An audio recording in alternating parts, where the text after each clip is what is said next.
Occult Confessions is brought to you commercial-free through the generous support of our patrons. Visit occultconfessions.com and click on Donate to help keep the history of the occult on the digital airwaves. Chaos magic is a topic for which we receive regular requests, and a topic I've been, frankly, putting off long enough. Chaos magic is often presented as a complex and mysterious practice, with Osman Spare, the artist regarded as its founder, lurking as a dark and unfathomable figure, lost to history. In truth, chaos magic is no more complicated than any of the subjects we cover on the podcast, and Spare no more incomprehensible than any of the magicians we've discussed. My reason for delaying has had more to do with my awareness that we have many chaos magicians listening, and none of the alchemical actors, including myself, have much experience with chaos magic. But we're not here to offer tips and tricks for creating your best sigil. Our work has to do with figuring out the history and philosophy of what has become one of the most recent occult movements to achieve widespread interest and practice, at least among the community of folks who tend to listen to podcasts like ours.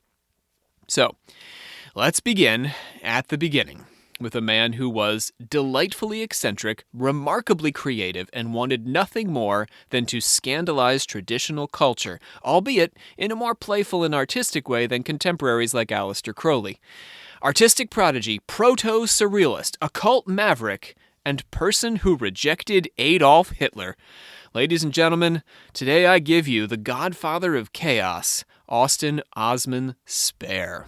My name is Rob C. Thompson. I am your supreme hierophant of the Secret Order of Alchemical Actors. I am joined today by our Knight of the Dangling Serpent, Jacob Wheatley. Yo, yo, yo. It's me. Yo. Yo ho ho. And a barrel of rum. And as is traditional, Olivia Littoral, Grand Master of the Order. Hello. So guys, I know this is going to come as unwelcome news to both of you, but this is our Christmas episode, basically. This is the last episode before the holiday. Boo. Boo that there won't be another episode before Christmas. Or... Boo, Christmas. Yeah, down with Christmas. Yeah. I've got to say, I've always had mixed feelings about the holiday. I think I wouldn't be so hostile to the Christmas season if it just happened on like a day or even a week. Like if it was a week of Christmas, I think I might be all right with it. For sure. Or a day of Christmas, but there's so much Christmas in America. Like our European listeners and folks in Australia, I don't know. I've never been outside of the U.S. at Christmas time. I've been all over the world, but I've never been. Yeah, it's always spring. I'm traveling or fall. So let us know. I'd be curious to know. Does Christmas just explode all over you, beginning around November 1st, like the day after Halloween? Yeah, it's like people, as soon as Halloween is done, they're like, I have my tree up, it's November 1st. And it's like, we didn't even vote yet. Like, chill. Exactly. Oh. I do have a toddler now, so we're gonna go out tomorrow and celebrate a pagan tradition and cut down some greenery and bring it into the house. Hell yeah, get that Yule log. Yeah. Yeah, get that Yule log. Hashtag get that Yule log. Yeah. Are you guys doing anything for the holiday? No, I'm trying to avoid people as much as I can, which is a usual Christmas tradition for me. Stay inside and not talk to anyone. Well, I mean, it's a COVID holiday, so we're not traveling. That's true. So. My mom just let me know that she never actually took down her fake tree. It's just been hiding in like a closed off like front room. Like, she threw a blanket over it? No, no one goes in there. It's like a formal room. So like fancy. She just closed the doors. Yeah, the drawers are just closed and like she's just kept it up, decorated, and she's just like, I don't have to do it now. It's been like paused in time. Yeah, so I love that. Props to her. That's fantastic. She's the Miss Haversham of Christmas. I told her it was brilliant, to be honest, because yes. You know. This is our Christmas room. We close it. And we open it. We open the room one time a year. We only go in there on Christmas morning, like, so it's like, I don't know. It's very weird. We, the members of the Secret Order of Alchemical Actors, do solemnly commit ourselves to a full and honest telling of the history of the occult as far as we know it. Let's open up those plugs. Plug. Plug. Plug.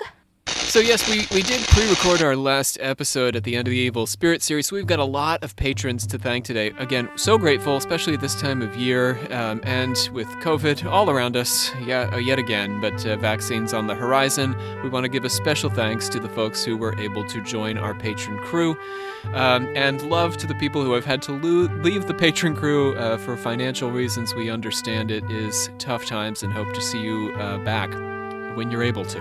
No rush. We want to thank Eileen C. and Gwali, Twitch2, not Twitch1, but Twitch2, Yes. Leilani M, Aw. Adriana P, Savannah S, Chelsea K, Swaraset N. Oh. I hope I did that one well. If not, let us know, Swaraset. Yeah. Please correct us. Yeah, we're open to that. And that's it for our patrons. Thank you very much, friends. Welcome. Thank you. Lovely to have you. Yes. I'm going to do a couple of shout-outs off the OC because it's the holiday season. We want to be generous. Some new friends we've made this last season, really, in the last few months. First, the Urban Conservatory Occult Discord. So these folks run classes, and I had the chance to visit Orion and the folks in the Urban Conservatory class. So check them out on Discord. I've only had access to Discord a couple of times, and generally through people who are better at this than me. So I don't know how you find them on Discord, but those of you who do know, Jacob, you know these things. You just have to get the link from them to join the server. Well, where would you have to go to get the link? You have to find them on social media? Yeah, you would have to contact them typically, or sometimes if they have a Instagram or Facebook or something, a lot of servers, they'll just put the link in their bio typically. But if not, it's easier to just reach out to them. Well, find us on social media and we'll link to them. Maybe we can put it in the Facebook group or something. Yeah, we'll put it. I know a lot of people have messaged me before asking about where can I find occult groups or occult learning groups, whatever you want to. So, yeah. Yeah. That would be and they good. listen to our podcast over at the Urban Conservatory, so super cool. And I do want to mention Lux Occult just one more time. The Lux Occult podcast that I did an episode on over with Luxa, and we're going to have Luxa come and guest with us because it's a Chaos Magic podcast she runs. Nice. Okay, let's close up those plugs. Plug. Austin Osman Spare was born on the 20th of December, 1886. This is perfect timing, right? In honor of his birth. Oh, I was like, what? Yeah, we're just a couple days away. Wow. Yeah. Well, when we post this, we're only going to be a couple days away from his birthday. Yeah, I didn't get that. But no, it's not 1886, Olivia. I agree. Now I understand. It's 10:30, guys. I'm not here. I'm sorry. This is early for Olivia. It is. Brunch is early in the morning. Yes. So Spare was the son of a policeman and the grandson of a Marine on his mother's side. He would grow up having a better relationship with his father, actually, than his mother. He grew up in the middle-class London neighborhood of Kensington. Oh, Kennington. Sorry, not Kensington. Kennington. He was an athletic child and enjoyed boxing, wrestling, cycling, and even cricket. Oh. Which is How incomprehensible to us The Americans. fanciest of sports. Please. We do not understand. The fancy I mean, sport that golf can go is on for pretty- days, I right? played it one time. You played cricket, Jacob? I did. How long did it last? Did you play a full long-ass game? I or tried just, to. It didn't work out too well. Yeah. They tried teaching. You just yeah, left? No, they tried teaching me as I was playing, and it didn't work out. If it's not Alice in Wonderland themed, I'm not into it, Yeah. you know? Croquet, you mean? Yeah, in the movie. Yeah, that's not Different cricket. things. That's croquet. Oh, shit, Yeah, really? those are not the same thing. Damn. What the This do is- I know? We're here to learn. Yeah. We're here to learn. Wait, what's the... No, this is so off topic. You Cricket can't is teach me the difference cricket's right like now. baseball, but it's not baseball. Yeah, you But had what's a the paddle. difference between... Croquet is just, it's like a lawn Yeah. sport. I thought It's not they even a both sport, I were don't lawn think. sports. Kinda. No. Oh, wait. Cricket's like a real. What are they playing in Heathers? That's Jacob? croquet. Also croquet. Oh, okay. Got it. I've also seen Heathers. Spare Okay, was well- particularly interested. Spare. Let's get back to Spare. I'm sorry. Our poor audience have been waiting. We've been I'm so yammering sorry, about Christmas. Okay. Austin Osman Spare was particularly interested in drawing. He liked to draw and spent most of his free time with pencil and paper. He drew caricatures to amuse his classmates, and his father hung his work on the walls, taking great pride in his son's art. Yeah, that's sweet, yeah. Spare, who had a tendency to self-mythologize, albeit with a grain of truth in the stories he told about his life, described his mother as cold, claiming that she never kissed him. Oh. He developed a second maternal relationship with a woman named Mrs. Patterson, a person who may or may not have existed. According to Spare, she indoctrinated him into the world of magic and occultism and started him on a path that would lead him to study the work of Helena Blavatsky and meet Aleister Crowley. Woo! Spare referred to Mrs. Patterson, a fortune teller who never accepted a fee for her services, as a second mother, and claimed she was the only person he'd ever met who could materialize her own thoughts. Often, in the midst of discussing the future with a client, Patterson would materialize the event she foretold, and that event always came to pass. Spare also accomplished this feat, but more erratically. He couldn't control it as well. And that was later in life. His friend, admirer, and fellow occultist, Kenneth Grant, told a story of two dabblers in the occult coming to call on Spare to conjure an elemental. So let's hear a little illustration from Grant of how Spare was able to perform this trick. Spare tried to dissuade them, explaining that such creatures were subconscious autonoma, inhibiting the human psyche at levels normally inaccessible to the conscious mind.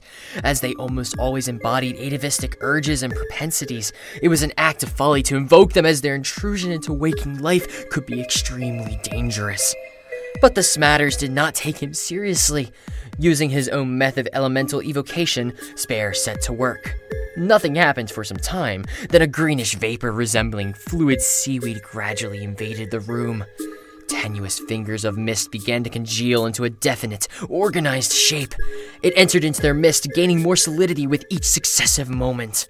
The atmosphere grew miasmic with its presence, and an overpowering stench accompanied it.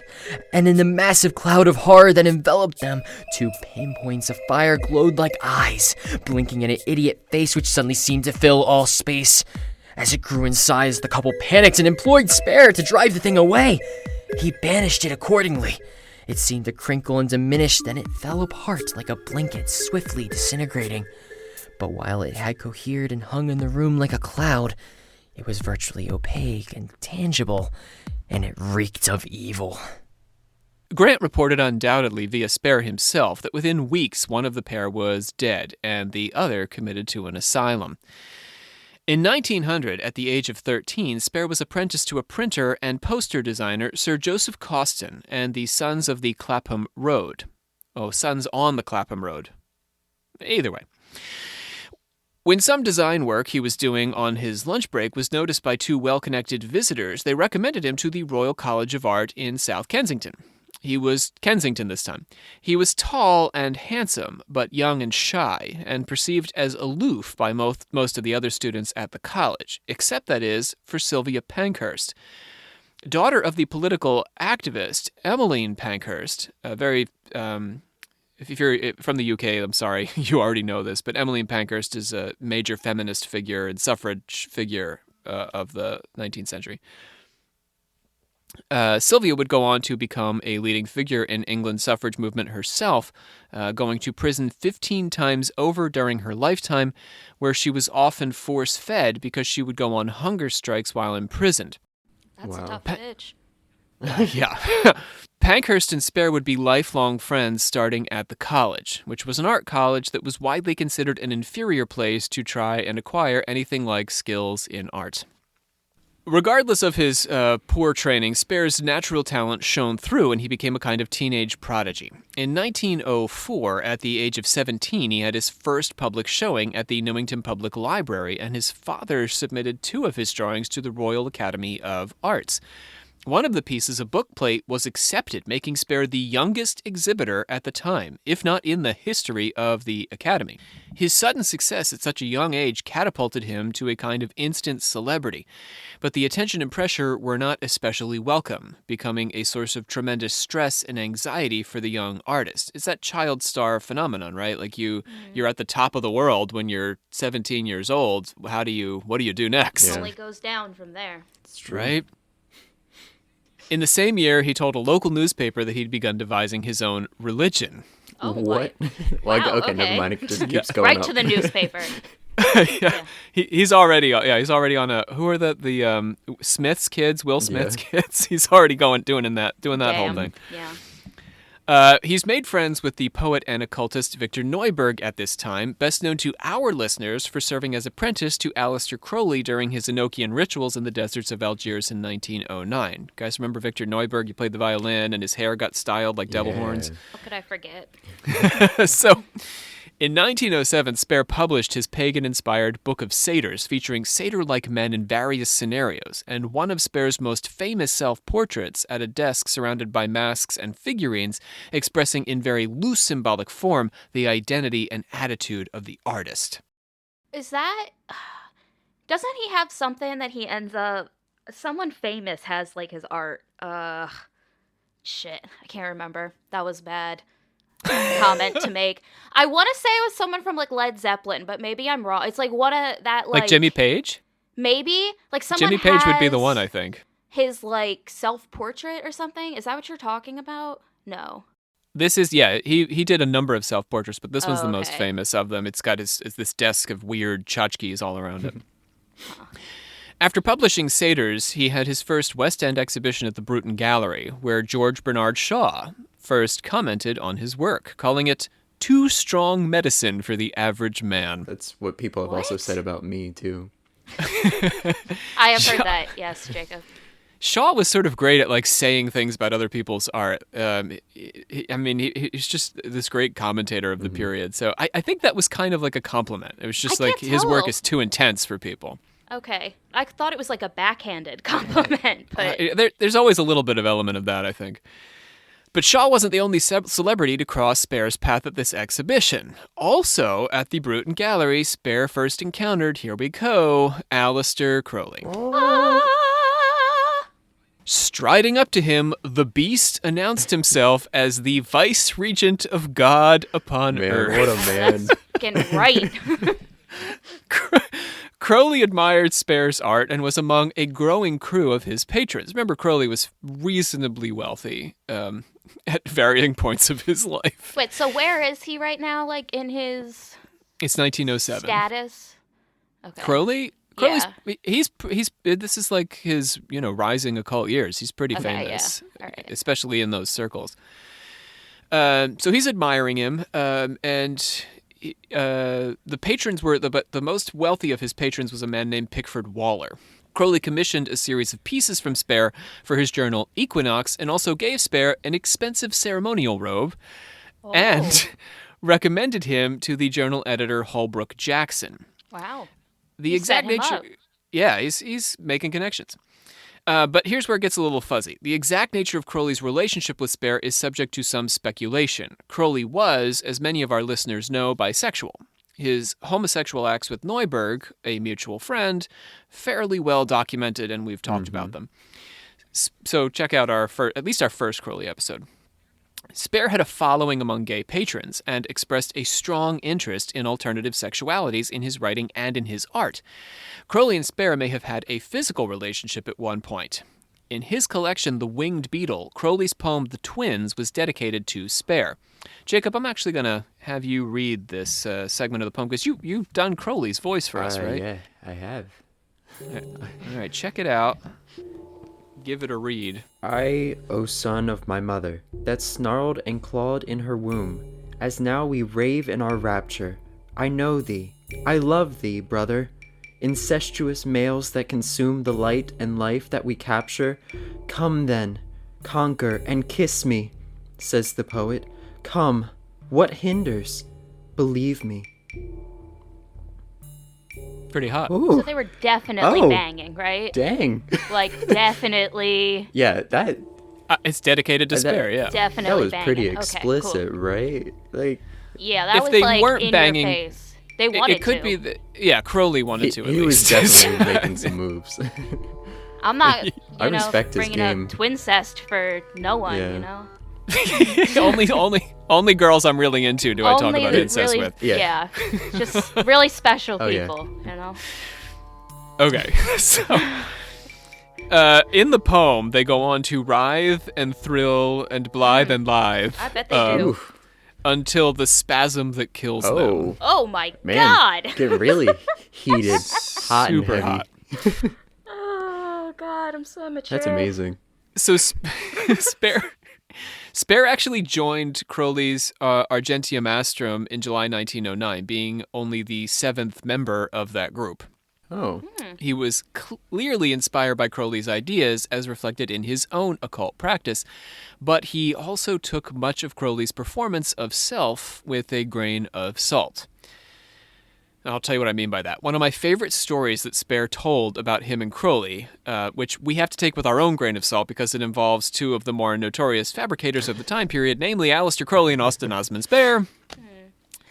The story goes like this. It begins with the fact that Crowley enjoyed exotic foods, especially aphrodisiacs. So one day, Spare prepared some cakes for Crowley for an afternoon tea, telling him that they'd been derived from an old Chinese Tang Dynasty recipe.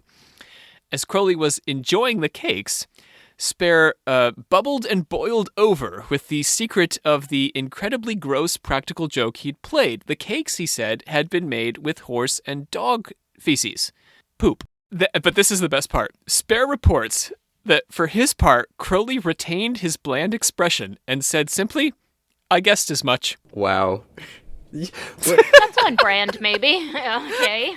You are eating horse Like, poop. So, I guessed as much. You know, Your he's point. rolling with the punches. It's I just respect it, yeah. I mean, Crowley was known for eating all sorts of gross things, so. In any case, relations between the two eventually soured, as relations between Crowley and pretty much anyone always did. And that's all we have to say about that exchange. Around this same time, Spare met his future mother-in-law sitting at a bar in a public house. Or a pub, as you might call them. Short for public house. She told him about her daughter, Eiley, a chorus girl with a baby whose father had abandoned her. Spare fell in love with Eiley, and Eiley pretended to be pregnant. And on the 4th of September, 1911, they got married. Romance. okay. During World War I, Spare claimed that he had been stationed in Egypt and studied hieroglyphics there. I keep using the word claim because Spare tells a lot of tales. He claimed to have spent a night under a pile of corpses at the battlefront and remaining calmly on board a troop carrier when it was struck by a torpedo and someone shouted "abandoned ship," making him the only survivor. Actually, Spare worked as a medical orderly giving tetanus shots to new soldiers and served in Colonel Solomon Solomon's let me say that one more time. Colonel Solomon Solomon's camouflage section. Where he designed camouflage which better suited his talents. Because he's, of course, an artistic guy.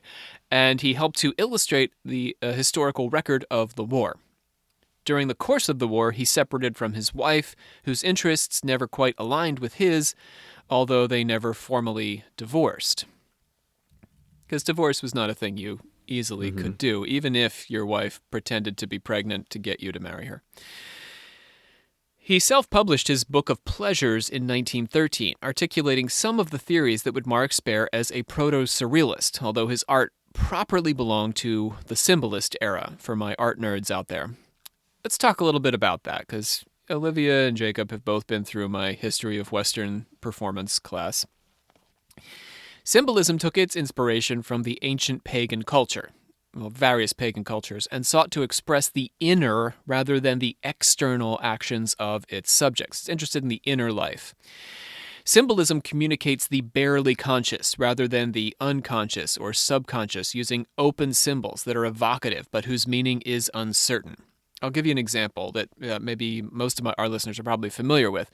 Edgar Allan Poe was considered an early symbolist. He was before the, big period of symbolism, which was the late 19th century into the early 20th. His raven speaks to the inner pain and struggle of the central character in the poem The Raven. But what it actually represents, the character's death or maybe some form of guilt or just anguish, it's not possible for us to pin that down. That's how symbolism functions. So while we have these symbols that are doing all this expression of our inner life, we can't say exactly what they mean. Then we know we're working with symbolism. Chekhov's seagull, all these sorts of symbols out there. Like, what the hell is the seagull? We don't know. The telltale heart, to some extent, although it's a bit more obvious. But the raven is sort of perfect. The multicolored rooms in the Mask of the Red Death. Or oft-referenced cask in the Cask of Amontillado. Or Amontillado. Oh, no. Some debate about that. I'm having That's what flashbacks I was about right to say, now. like PTSD from this. Yeah, we've done a lot of Poe stories. But also, we don't know what those exactly mean. The meaning of those is sort of open and open to interpretation. They evoke many associations. In the case of the Red Death, excess and pleasure and arrogance and preoccupation. Also the cask, really, the same things. But they're all of these things, and they're also something more than all of these things. That's the essence of symbolism. So Spare's satyr-like men and goats and figurines and masks and animal heads and skulls, all on his desk with him behind them, they're all sort of serving a similar purpose. They create a feeling that draws out the interaction of the subject, but they slither away from being assigned any single meaning. Does that make sense? Yeah. You guys remember this from class? Do you think it would make sense if you didn't remember this from class? Those who haven't had class with me, of our listeners, who are a whole lot more of people than you. I mean, I would assume so. Okay, cool. Yeah. Write us if you'd like me to explain symbolism some more. After the war, Spare developed an interest in radio, a hobby that would sometimes help him to make ends meet when times were tight. In the 1930s, he began experimenting with, anamorphs is what he called them, which was a kind of painting that distorts the image by elongating it. The style has become popular with street art to make it appear like there are three-dimensional things playing with the viewer's depth perception. Have you seen this? You move from different angles and it changes it. Mm-hmm. Yeah, that's basically an anamorph. So he would do these on paper. He preferred vertical distortions of the images he painted. That's why I brought you in, Jacob, today, because I know you're into Art. visual things. So in 1936, Salvador Dali had a London exhibition, and with a new vogue for surrealist art taking over the cultural scene, Spare's friends sought to claim his place as the proto-surrealist, or the great British surrealist before surrealism was cool. So they want to make England first to the party. It wasn't Dali, it was this guy, Osman Spare. Spare had actually, so there's a case to be made that he was a proto-surrealist, meaning, a surrealist before there was surrealism, proto. He had championed automatic drawing and automatic writing, guided by subconscious familiars from very early in his career. So when we think about surrealism, that's really what we're talking about, is the expression of subconscious thought. And he was already engaged in a lot of that with his occult practice and also with his art. His surrealist forecast racing cards involved secret messages that purchasers were meant to memorize before destroying the cards, allowing the message to percolate in the subconscious. This is going to become big to his chaos magic theory, or his theories that, would go on to inspire chaos magic. Surrealism had its most productive life in painting, although its great progenitor, André Breton, also favored its presence in literature through the practice of automatic writing. Automatic anything is an attempt to express the subconscious or unconscious thoughts of the artist out into the world without the intervention of the ego or conscious mind. The artist writes or draws without thinking. Surrealism utilized art as a vehicle to achieve a synthesis between dreams and reality, easily seen in the work of Dali or René Magritte or Max Ernst or Man Ray. Things you can Google after the episode. Like writing it down. Yes. Yes. René Magritte's got the train coming out of the fireplace, and Dali's got all the, distorted clocks and things. It's this dream world, this dream reality. They wanted to make the familiar, meaning the quotidian aspects of our ordinary lives, strange in the way that dreams make the contents of our lives unfamiliar and sometimes threatening. Dali's melting clocks or Man Ray's overlay of a violin's markings on a woman's naked back essentially make the violin and the woman strange to us, right? They become unusual through our perception. Much of Spare's occultism had a powerful surrealist feeling to it, with spirits as his intermediaries with the subconscious realm. Breaking the control of the ego and delving into the depths of the subconscious was the occultist's prime objective. The soul is the ancestral animals, the body the knowledge. This omnivorous soul, how lasty. It would seem to be everlasting in its suicide. Complex desire is the further creation of different desire, not the realization of particular desire. Make thy desire subconscious. The organic is creative impulse to will. Beware of thy desire. Let it be something that implies nothing but itself. Producing desired objects and results is about forgetting the desire so that the subconscious mind can work on realizing it. A conscious request is not nearly as powerful as a subconscious request, and so rather than ask the spirits or the universe for a Cadillac, the magician should forget that he wants a Cadillac, and the Cadillac will in due time arrive by the power of the subconscious. That's what I that? do in life too. Just will it. Yeah, well, you will it and then you forget it. So it's not exactly the okay. secret. You got to will it, put it in your head, law of attraction, I guess, but it's not quite that. It's not that new age principle because you've got to forget that you want it. Otherwise, your subconscious mind can't work the problem. If you read Spare closely, it appears that the desire for anything in particular, like a Cadillac, is actually an error. Desire should be its own end, meaning that there should be no object in the conscious, physical world that you actually want. The subjects of desire should be the desires themselves. We should just be cultivating desire. I desire to have more desire. The subconscious shouldn't be the tool of the conscious, but the beginning and end of the magician's undertaking. It should all be about elevating that subconscious self.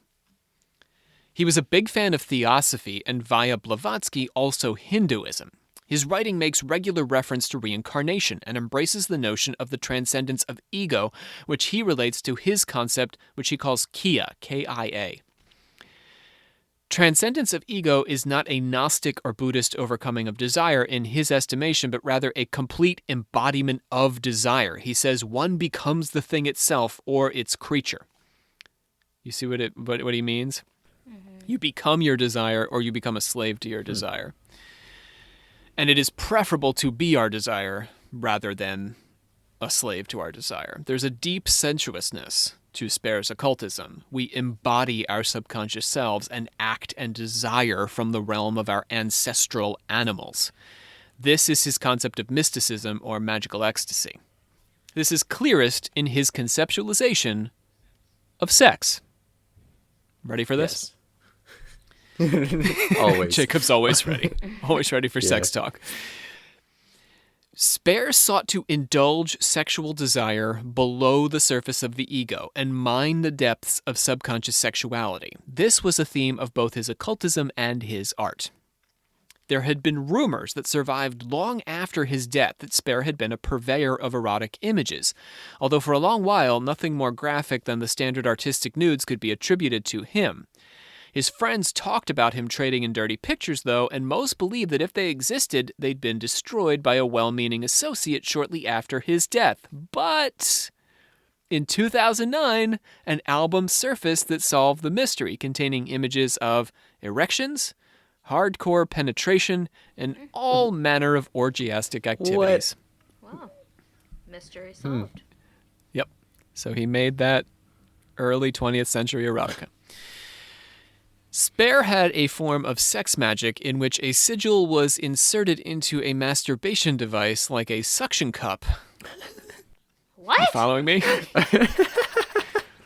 So you need a suction cup that you're going to stick on your wang. Okay. Got it. I never know what I'm going to use as my euphemism for penis. I'm really proud that I said wang just then. I don't think I've ever heard you say it before. It came out so naturally. It really did. It really did. It's alarming. Yeah. You stick the suction cup on your wang. I'm going to stick with it now.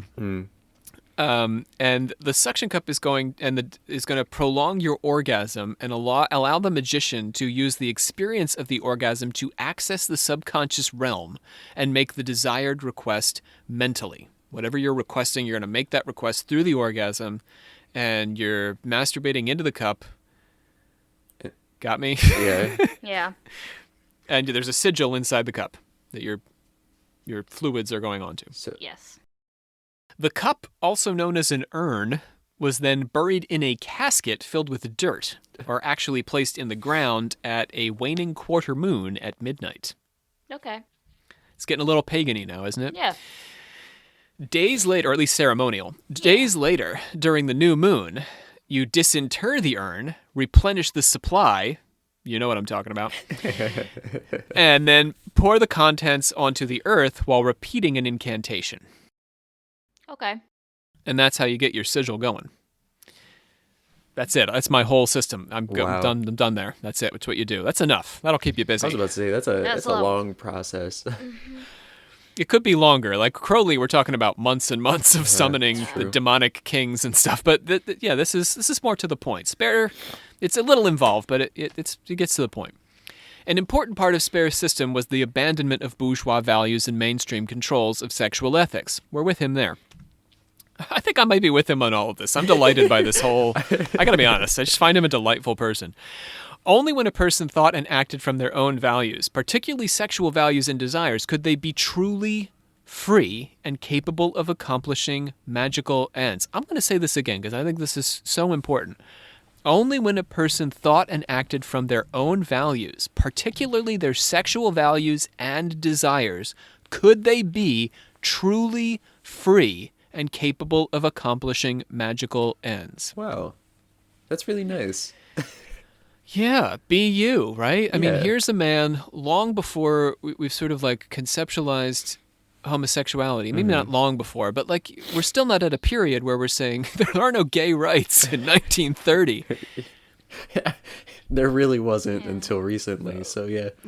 Right. I mean, let alone that, you know, the newest trends, you know, with trans rights and non-binary. And yet he's saying essentially to all of these people, but also, you know, you and me, Olivia, get those fantasies out there. Don't be ashamed of them. Embrace them. And then you can truly embrace your power. It's like a little touch of Satanism, just like a drop of Satanism in there. Just a little You know? drop. Just a little drop. Or Satanism is drawing drops from him. Yeah, true. Yeah. In The Anathema of Zos, one of his later works, which Spare wrote automatically, he tells the story of a matting horde of stinking humanity who seeks enlightenment from his protagonist, namely Zos. Deeply contemptuous of his audience, but anxious for the opportunity to speak, the cantankerous Zos gives a sermon and then falls into a deep sleep. When he awakens, he discovers himself surrounded by swine and wonders if he had been speaking to pigs the whole time. Yeah, love that symbolism. I, who enjoy my body with unwearied tread, would rather pack with wolves than enter your pest houses. You've muddled time and ego. Think ye to curb the semen sentimentally? You deny sexuality with tinsel ethics, live by slaughter, pray to greater idiots. In The Focus of Life, Spare expressed impatience with traditional heteronormative monogamy. He privileged, somewhat vaguely, alternative sexualities, but also self-pleasure, the title of his first book. A lot of crusading against masturbation through the 19th century and into the 20th century, even up to now, right? Yeah. Even in the occult communities, there are prohibitions against masturbation, but he's saying, go for it, have fun. I like this dude. Cast into demoniacal molds, human nature is the worst possible nature. The degenerate need women. Dispense with that part of thyself. Awake. The time has come for new sexualities. Then would be occasion for greater pleasures. To improve the species, ye men must love one another. Will unto self-love, the unexhausted, the procreative of ecstasy. Where is life, there is will unto pleasure, however paradoxical the manifestation. Spare's sexual ectoplasm apparently engendered elemental automata who would proceed to have sex with each other during his workings. So like golems, little sex golems. I don't know why just sex golem sounds funny. Sorry. Sex, maybe that'll be our next merch item of sex golems. Sex golems. Another theme of Spare's sex golem. It could be that's a label. Oh, just like a little name tag, like on his shirt. It just says sex golem. Sex golem. Yeah. I'm an occult confession sex golem. That should be a Patreon tier level. Oh yeah. Sex golem. Is that That's the the lowest top- or the highest no, tier? that's the top tier. Oh, Top most tier. definitely. Another theme of his sexual magic and his art was the transformation of age into sensuous and alluring youth. Spare believed that personal transmutation of the traditionally ugly into something beautiful opened onto new pleasures beyond fear. He advised that we treat with utmost contempt those things the world reveres most. I gotta say that one more time. He advised that we treat with utmost contempt those things that the world reveres most. So when we're talking about this teeny bopper, TikTok-y whatever, this is what Spare is saying, turn your back on. He's saying find the beauty in the older woman or older gentleman. Find the beauty in the stuff that is rejected by society. See how beautiful that is. And a lot of his art really reflects this.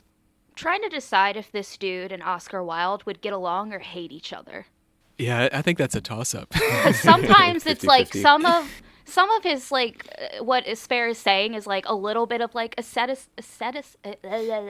you know what I'm trying to say. Aesthetic, meaning like, yeah, I see. Yeah, but then some of it I'm like, oh, Oscar Wilde can hate that shit. Like Yeah. Oh, you mean aesthetic, yeah, like artsy. like art for aestheticism. art's sake. That's what I'm trying to say. Yeah. I Yeah, I know couldn't what you say mean. it, but anyway, I got there. diverge. Not like a Buddhist in the woods depriving himself, No, but somebody like- who's art for art's sake, indulging in the artistic. Yeah, like what being, you were saying yeah. about like what he was just saying about ugly, finding beauty in ugly, and I don't know. Anyway, Spare could not identify the occult intelligence that worked through him, but he was aware of a spirit guide named Black Eagle who worked with him, as well as a host of familiar spirits that surrounded him but eluded his attention. Spare developed a system of communication with these invisible spirits that relied on the creation of sigils. His probably most notable contribution to chaos magic. Sigils were a graphic interpretation of Spare's subconscious experience, and he argued that each person should develop their own sigils in order to achieve occult contact with the spirit realms. The more a person believes in a sigil, the more powerfully it accesses the subconscious of the practitioner, and this raises the ability to project the image into the mind of another. Sigils were an appropriate replacement for language, which Spare found incapable of expressing the true depths of the subconscious. I totally agree with him there. True wisdom cannot be expressed by articulate sounds. The language of fools is words. In the labyrinth of the alphabet, the truth is hidden. Spare had developed his own sigil alphabet, which he used to conjure. Sigils could also be used to influence the natural world. In one story, the novelist Robert Hugh Benson asked a 17-year-old Spare if he could conjure a thunderstorm. Spare drew a sigil, and sure enough, a thunderstorm arrived. Benson introduced Spare to Everard Fielding of the Society for Psychical Research. Fielding imagined an object, and without telling Spare what it was, asked Spare to produce it. After Spare drew a couple of sigils to conjure the necessary spirits to read Fielding's mind and produce the object, Fielding's valet arrived many hours early with his slippers, exactly the object he'd been picturing. So good job, Spare. And now Hitler. In 1936... just 3 years before Germany annexed Czechoslovakia, Spare received a request from Adolf Hitler to paint his portrait. Someone in the German embassy had purchased a portrait, perhaps a surrealist overlay of Spare's own face on top of Hitler's, which Spare did these sorts of things all the time, these sort of surrealist overlay images. In one story of this request, Spare wrote back, Only from your negations can I wholesomely conceive you, for I know of no courage sufficient to stomach your aspirations and ultimates. If you are a Superman, let me be forever animal. Oh my gosh. yeah, Wow. take that. Yeah, I was Take about that. to say. Just backhanded him, essentially. Go him. Yeah, if you're the fascist Uber man, then yeah, I'm out. Spare told another version where he went. So he told several versions of this story. One has him going to Germany, painting the portrait, bringing it back, and incorporating it into anti-Nazi propaganda for the British. So who knows? They're fun stories, though, that he makes up. He was clearly anti-fascist, and I'm with him there. So, in 1934, he began a decades-long project of painting Cockney portraits of working-class people, getting back to this, making finding beauty everywhere, or in places where he traditionally wouldn't. He would paint Woolworth's shop girls who worked below his apartment, also char ladies and spivs, higglers and tapsters, billiard cue makers and taxi drivers. I only know what some of those are. I was about to say, most of that just went right over my head. Yeah, so if anyone in the UK wants to tell us what a spiv or a higgler or a tapster is, by all means. In the winter of 1940, during the German bombing campaign in London, a bomb went through his roof. The Nazis, of course, bombing London. A bomb went through his roof and landed on the floor below, unexploded. Although his studio had been disheveled by the projectile, unexploded artillery was a fairly dangerous thing to live above, as you can imagine. Spare appears to have simply gone back to work, though. But then a second bomb actually exploded in his studio while he was out on fire watching duty, which is something you would do during the bombing. You would go and see if anything was on fire so you could alert the authorities. And it destroyed anything he'd been working on, 200 or 300 pictures, he said, depriving him of a place to live as well. Aww. He moved into... So you can see it was so hostile to Hitler, both in principle but also... some personal vengeance. Yeah. He moved into the basement apartment of a friend, the model Ada Payne, where he'd lived through one of the roughest patches of his life. Falling into relative obscurity, he became a starving artist, using newspapers for plates and living on milk some days. Aww. In 1946, Spare began a slow but steady comeback, and 3 years later he met a key figure in the creation of the legend of Spare as the founder of chaos magic. I'm speaking of Kenneth Grant. After World War II, Grant had written to an elderly Crowley and ended up working with Aleister Crowley as a kind of general secretary. Grant also became an interpreter of works by Arthur Machen, Sax Rohmer, and H.P. Lovecraft, reading dark mystical messages into their short stories and novels. Grant met Osman Spare through Grant's wife Steffi, who was an art model, and he went on to write a series of books about Spare, beginning with his inclusion in Grant's book The Magical Revival. Grant's significance in translating Spare cannot be overstated. Spare's work is, as you may have gleaned from some of the quotes we've lifted for today's episode, very challenging to read. It's often completed using automatic writing techniques. It's repetitive. I'm saying this because I've read it. It's repetitive. It's filled with strange and undecipherable references and vacillates between a more modern and an old English mode of speech, using words like ye and thou and my favorite, verily. It's a fun word. Right? We should just work that into a conversation more often. Beyond that, Spare was, despite his relative genius, a largely forgotten figure, and wouldn't have drawn the interest of this podcast or our listeners but for Grant promoting him as what would become the first chaos magician, adopting Grant's explanation of Spare's process as the seeds for the chaos magician's own work. He literally is not the first chaos magician. Those guys don't come around until the 1970s, but they sort of consider Spare the godfather or grandfather. Grant formed a religion, and this is all based on Grant's work, what Kenneth Grant had to say about him. So Grant formed a religion based on Spare's ideas, which he called the Zoskia cultus. It was never formally organized as any sort of cult or fraternal body, though. It was more theoretical. Mm-hmm.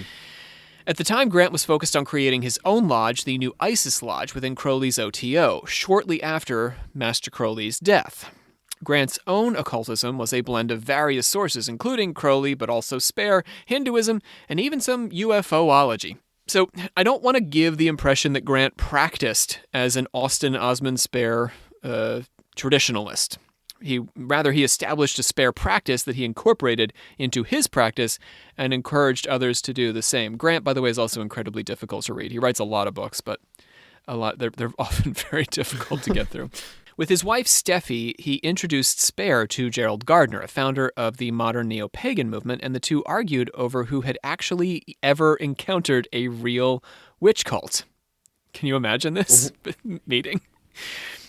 Gardner claimed to have based his witch religion on a real coven he discovered and studied with. Spare and his Mrs. Patterson, but also vivid dreams of witches' Sabbats, which informed his impression of the so-called witch cult, more or less formed that argument. So Spare said, well, I knew him first. Gardner's saying, well, I knew him first.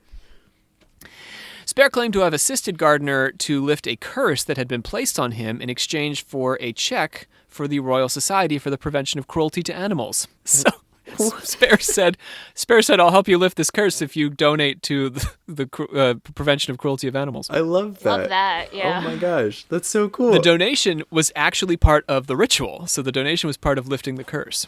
Wow. In return, Spare sent him a sigil to return the evil sent against him on a boomerang principle. So sort of send the evil back to where it came from. In 1949, Spare started doing pub shows, gallery exhibitions in pub houses where he sold his art for a price that regular people could afford. So he becomes a sort of public artist. His pub shows were a great success and helped raise Spare out of his financial straits. In 1955, he appeared on the program Unusual Beliefs, unaware that the premise of the show was to mock its subjects for their unusual beliefs. The show took Spare's words out of context and broadcast his assertion that he could kill a man in 2 weeks with a curse for comic effect. Jeez. Yeah.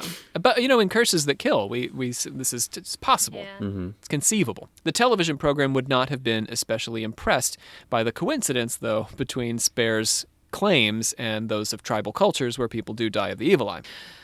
So let's bring it on home here. Spare died on the 15th of May, 1956, having lived an eccentric life, bridging the worlds of art and occultism. He was ahead of his time, both in his surrealist artistic techniques and in his theories that would go on to inspire chaos magic.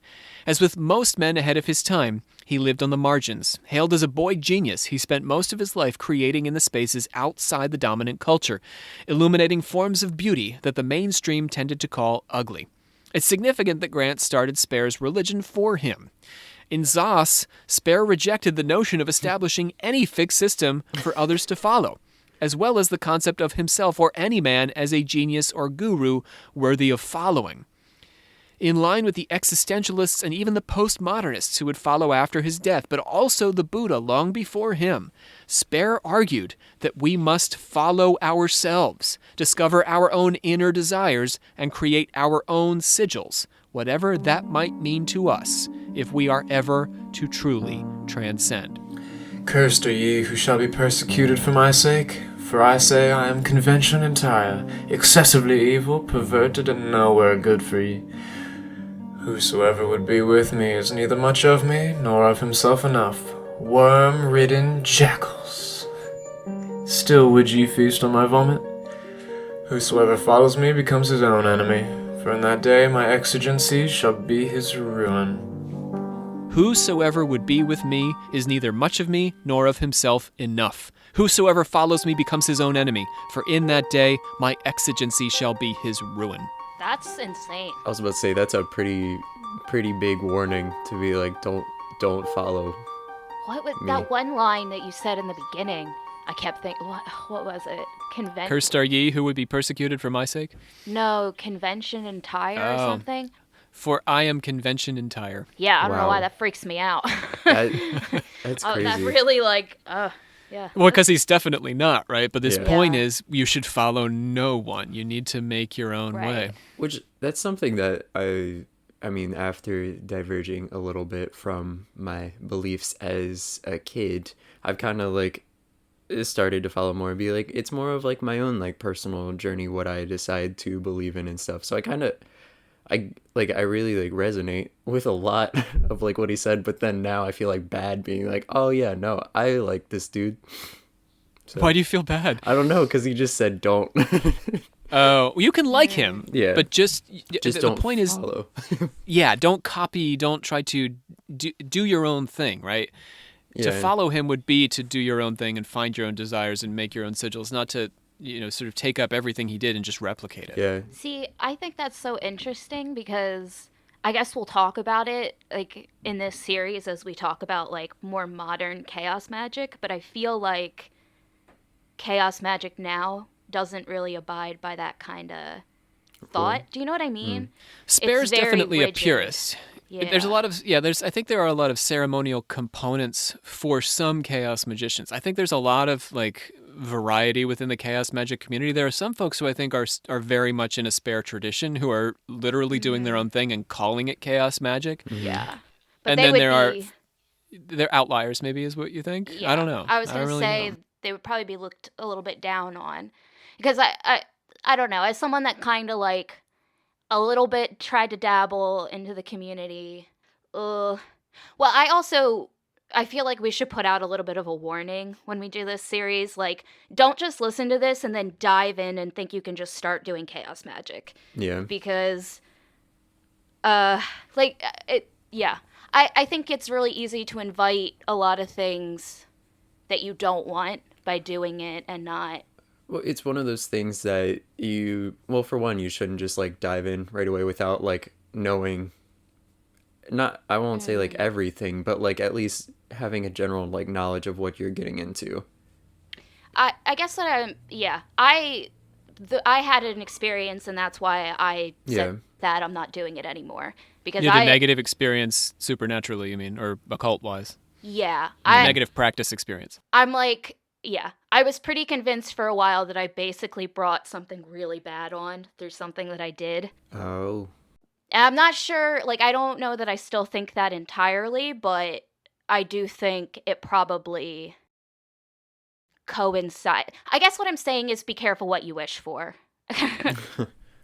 I would say that none of our episodes should be used as a guide for practice, because Yeah. we don't want. Yes. I mean, our point is to sort of outline these practices and let you know what's out there. And I think in the Spare mindset, which Jacob, I also do without any guilt. I love the Spare mindset. I was about to say, I'm very into him, and I probably after this I will start researching him more, but I won't follow him, but I'll research it.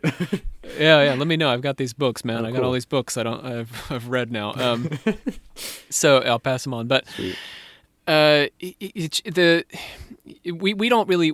Our plan, I think, here is to get folks to think about all the options that are out there with the mind that. I mean, what I've increasingly been saying lately is, the search for God, whatever that means, is something you need to give attention to, and that's that spirituality. That's what it's all about. I think it's not enough to just say, "Oh, I'm spiritual," I believe, and then you're off the hook. But that doesn't mean that you need to then adopt a specific tradition and act like it's the one true route, because everyone has a different path. It just means that you have to give that time and attention. Okay. That makes sense. Not to end Yeah. it on a weird note, sorry. But No. I just Well, I feel mean, like that there was- should be some Should be kind what? of warning. No, I think a that's little good. bit No, in that's place good. as we dive into this, because Yeah. I know I've experienced myself. I just want other people to be cautious.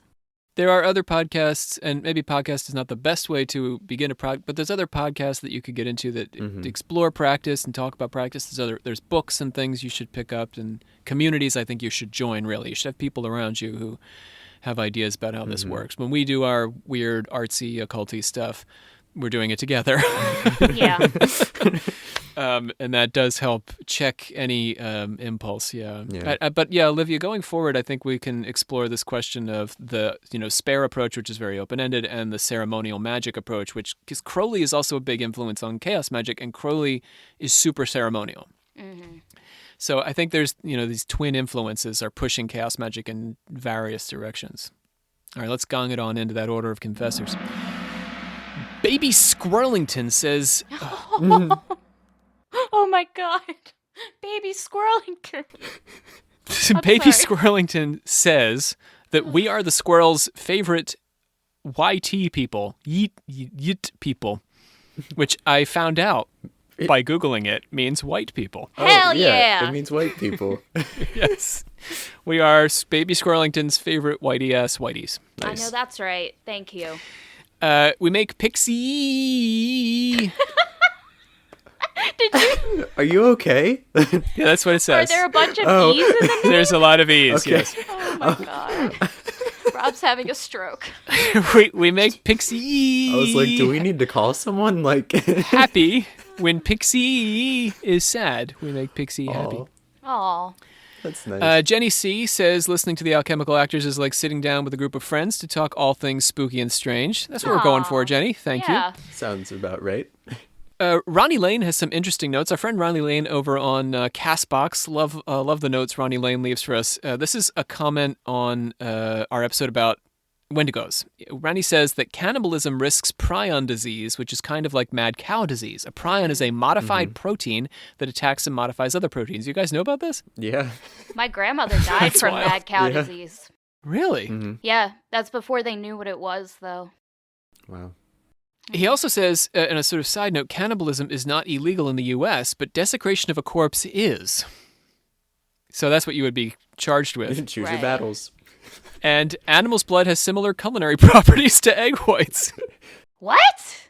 Huh. To egg whites? I could. Wait, I need more of a Wait a explanation on second. this, because I've been watching a lot of guys' grocery games. Is that like and a I need- substitute for egg whites? Ronnie, write in occultconfessions 'Cause- @gmail.com. Let us know about these egg I mean, whites. I'm a vegan now, but I'm also allergic to eggs, and that would have been nice to know if I could just be To using sub it with animal blood. Can you imagine like coming over while I'm making like eggs and just You're like, I'm a vegan, but I sub out everything with animal blood. so That exception. yeah. What, One caveat. Oh my god, okay. Finally, Charlie H. mentioned the connection to a scary stories to tell in the dark with our Wendigo Oh.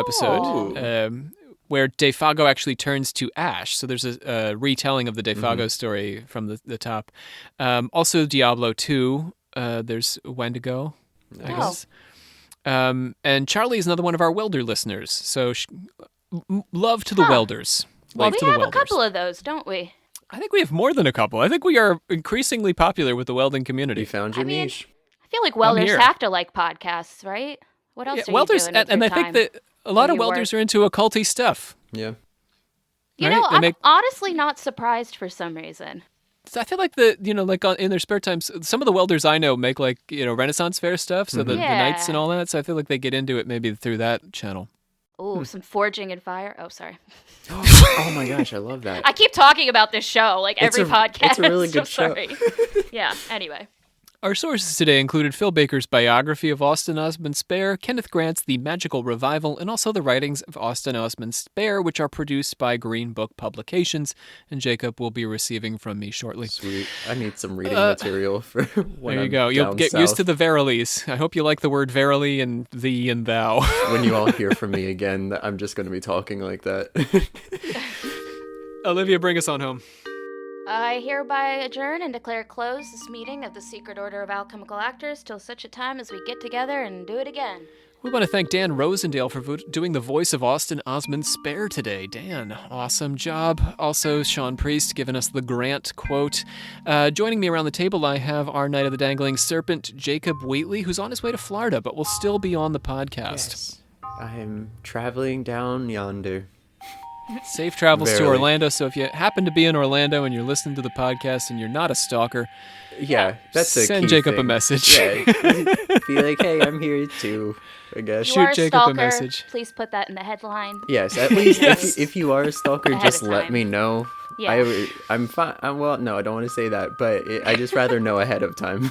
Yeah, just so Jacob knows what he's getting into. yeah. Olivia Olivia Littoral, who is not leaving this great state of Maryland. Nope. Someone, if anyone knows that if my Led Zeppelin thing was right, Oh, yeah. can someone let me Let us know? know. There's like Yeah. in the deep part of my mind, I feel like Hey, follow Jimmy your Page intuition. feels like he could own it. Yeah. that seems right? Like, anyway, yes. My name is Rob C. Thompson. Join us next time. We're gonna have a bit of fun. We're gonna talk about several groups that inspired the Chaos Magicians, namely the Discordians, and then their inheritors of the Discordian tradition, the Church of the Subgenius. Next time Ooh. here on Occult Confessions.